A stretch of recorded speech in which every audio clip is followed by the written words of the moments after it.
Good evening, everyone. We've got 10 minutes, there's 6 slides at 10 seconds and perhaps 9 a little later. These are a bunch of early people waiting for the cricket to start on the Melbourne cricket ground in 1854. So there's a big clock in the centre because cricket and time are very, very significant. The gable roofs are etched in a Gothic style, and they had to crunch up the top sort of material to be able to get it around the clock. It's the first grandstand of 13 that has existed at the MCG. Tim showed that slide, but he didn't talk about the stand that went around at the back of the facility. That's 1864, approximately 25 years after the foundation of Melbourne. But it then became the People's Ground, and it has cricket played by Victoria and from New South Wales. So by that time, the sense of competition in Australian sport is already well understood. So well understood that by 1879 was the first match under lights of any kind of football ground or soccer ground in any part of the world. And I think they were either gas lamps or candles, but I can't believe that they could see the ball, so I think they're in a mammoth kind of ruck there. But the sense of drama that brings about playing games at night is an initiation that we had here in Melbourne. The other initiation is in 1880s. By that time, Australian rules football had been invented, and they were only allowed to play outside the cricket ground on the hill coming down from the Hilton.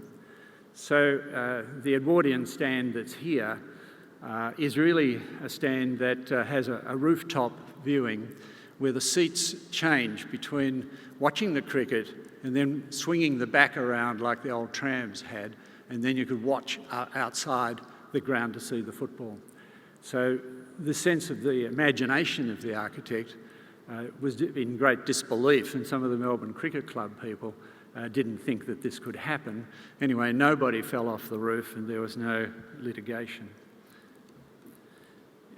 By 1911, games were really very significant, and you can see by the numbers there, up to 70, 80,000 people, mostly standing, mostly wearing felt hats, some boaters, and there were really, truly Edwardian stands, and the existing top of the existing stand, I think, was no longer there. You could see the scoreboard at the far right-hand side, but that Edwardian stand is matched really when you go to Sydney Cricket Ground, and you can still see it there today.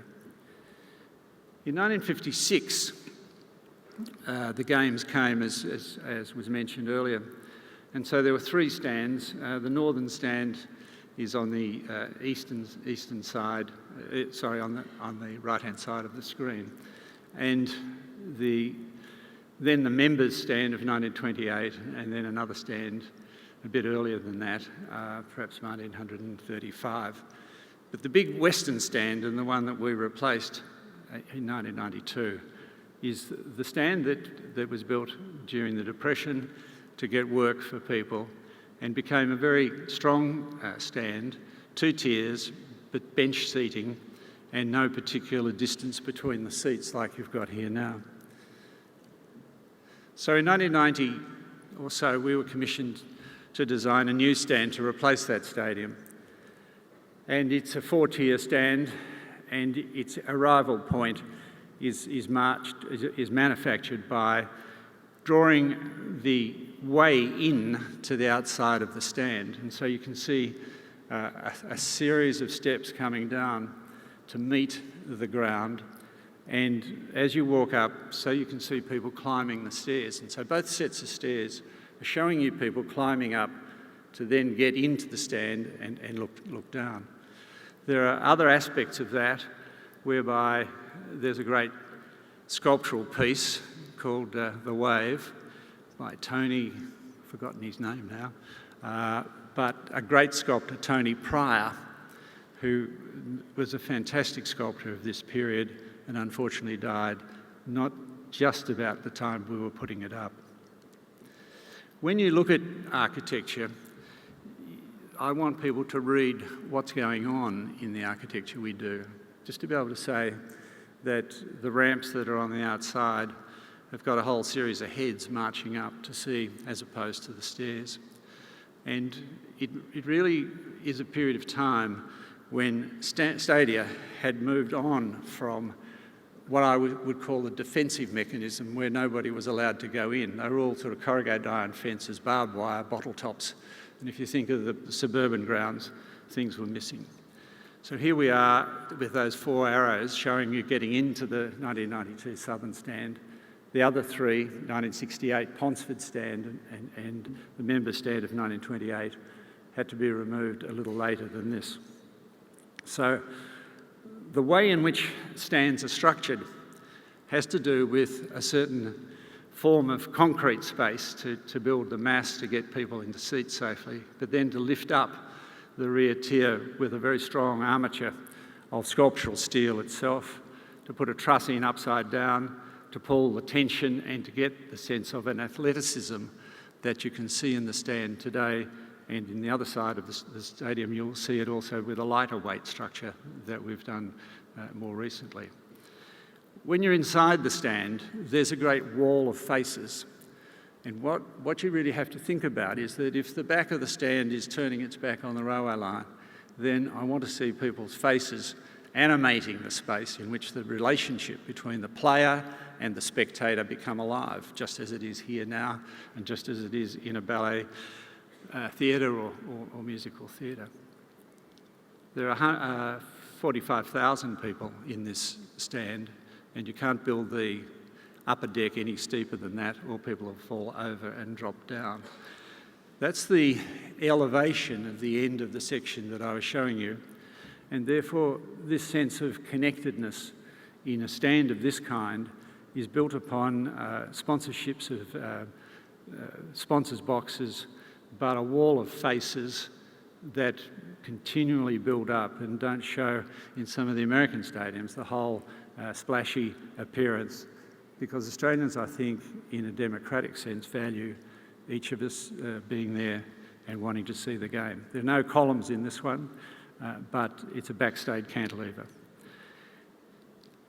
Tim opened the innings by saying, really, we were thinking about the city.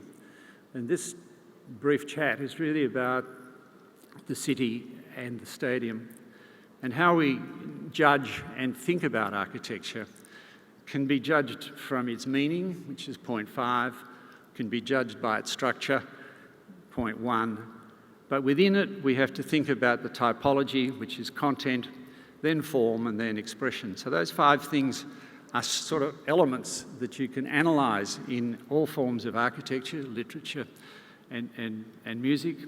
And so structure, content, form, expression and meaning are very significant. Oops, there we go. Right now, 2006, for the Commonwealth Games, the city lit, and the far stand is of course the new northern stand, which takes me back to the kind of lighting that people were dealing with in the 1880s. Thank you very much.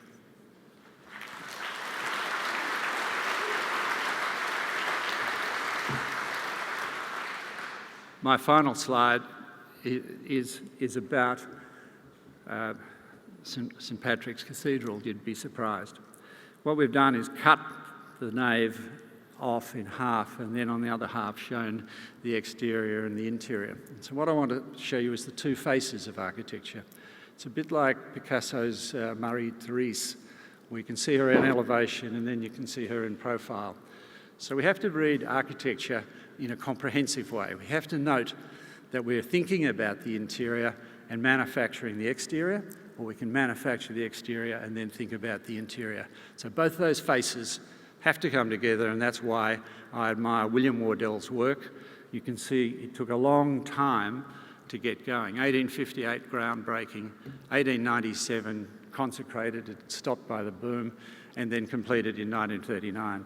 And we should all admire the same 5 points in this building that I've suggested to you. Thank you very much.